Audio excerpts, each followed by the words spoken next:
Durante los últimos 20 años, los organismos internacionales como la FAO, en el nivel nacional el Coneval, el INEGI y la Secretaría de Desarrollo Social, entre otros, nos han alertado sobre la pobreza alimentaria y el hambre existentes. Millones de personas no tienen qué comer.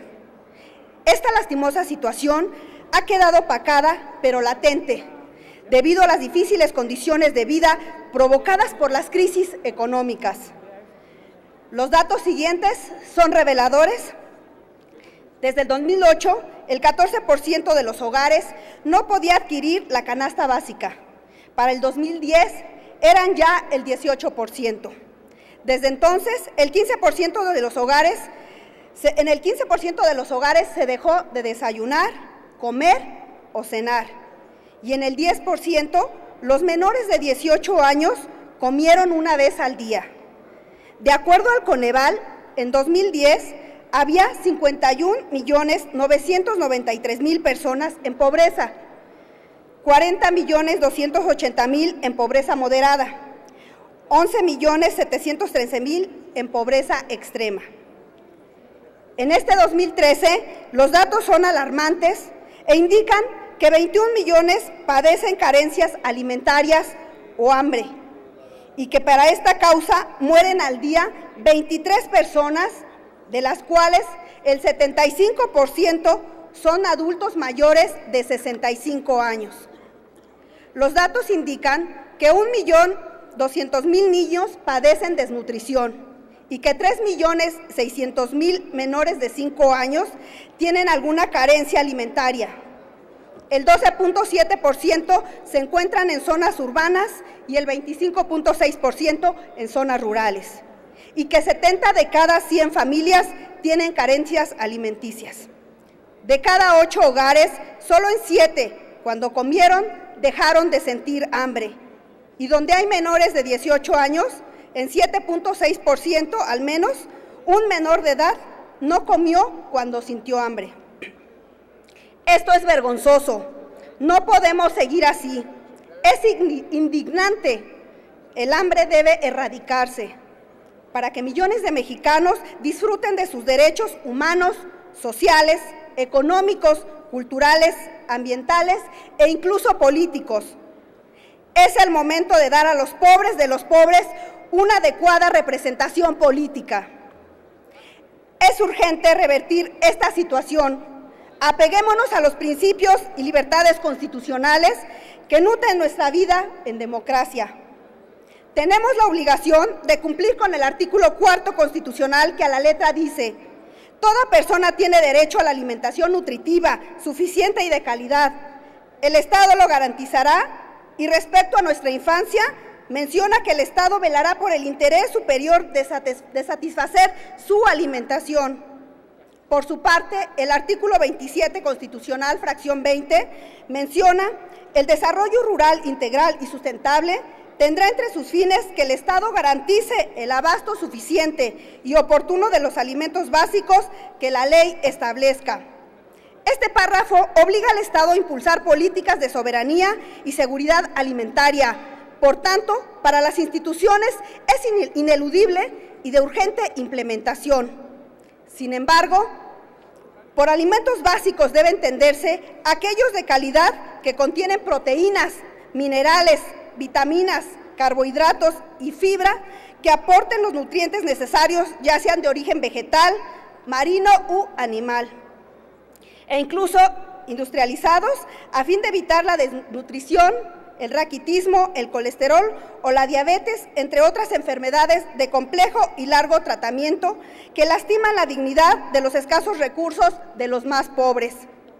Las diputadas y los diputados no podemos estar ajenos al sufrimiento de quienes no pueden alimentarse y dar a sus hijos la comida que requieren para ir a la escuela. Actuemos con firmeza ya.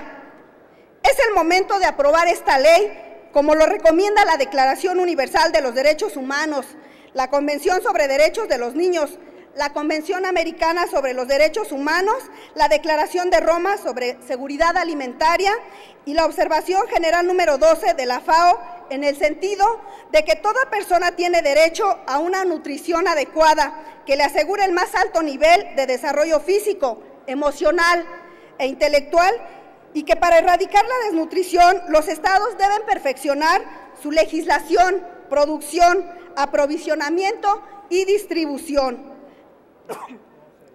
La misión del Estado al respecto consiste en erradicar el hambre de acuerdo a los compromisos adquiridos con los objetivos del milenio. Por todo lo anterior, ante ustedes presento la iniciativa de ley general para garantizar el derecho humano a la alimentación y erradicar el hambre, para crear un sistema interinstitucional y transversal que lo garantice y que permita a 21 millones de personas superar la pobreza alimentaria. Como hemos mencionado, esta ley se sustenta en los instrumentos internacionales, los artículos 1, 4 y 27, a fin de garantizar la implementación, evitar la aplicación de impuestos innecesarios y su especulación. De la Ley General de Salud, retoma la facultad de elaborar y desarrollar programas de nutrición y promover la participación de los organismos nacionales e internacionales de los sectores sociales. Asimismo, se sustenta en la Ley General de Desarrollo Social, artículos 6 y 14, al retomar que la alimentación es un derecho para el desarrollo social, así como la prioridad de la nutrición materno-infantil y de abasto social. De la Ley de Desarrollo Rural Sustentable, retoma los artículos 7 y 178 para procurar el abasto de alimentos a los menos favorecidos. Con esta ley se ataca el problema desde diferentes dimensiones, como la económica, la política, social, institucional, jurídica y tecnológica, para hacer más efectiva su erradicación. Por ello, se ha estructurado de la siguiente manera. Del artículo 1 al 7 establece que toda persona tiene derecho a la alimentación de calidad, variada, sana y nutritiva, y se presentan definiciones conceptuales para facilitar su interpretación. El título segundo, de los artículos 8 al 10, establece las competencias y la coordinación interinstitucional. El capítulo segundo, del artículo 11 al 13, se establecen las facultades y alcances en la conducción de la política alimentaria y la nutrición. El título tercero, del artículo 15 al 24, incorpora los alcances, el fomento y la planeación de políticas de alimentación y nutrición. Define al sistema, el programa y su observancia. Del artículo 25 al 30 se definen los objetivos y mecanismos y se marcan los instrumentos de la política nacional para su erradicación. En la parte final, el título quinto, se faculta a la Comisión Nacional de los Derechos Humanos y a otras instituciones para coadyuvar en el seguimiento, evaluación y monitoreo de las políticas y realidades existentes.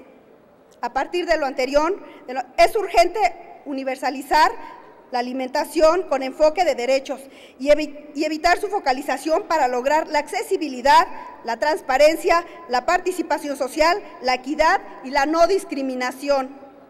Finalmente, agradezco a los expertos, organizaciones, universidades que coadyuvaron en esta 62 legislatura. En estos momentos será histórica esta legislatura al establecer como una política de Estado la seguridad alimentaria. Por lo anterior, les invito a emitir su voto positivo y observaciones constructivas para garantizar el derecho humano a la alimentación y erradicar el hambre. Es cuanto, muchas gracias.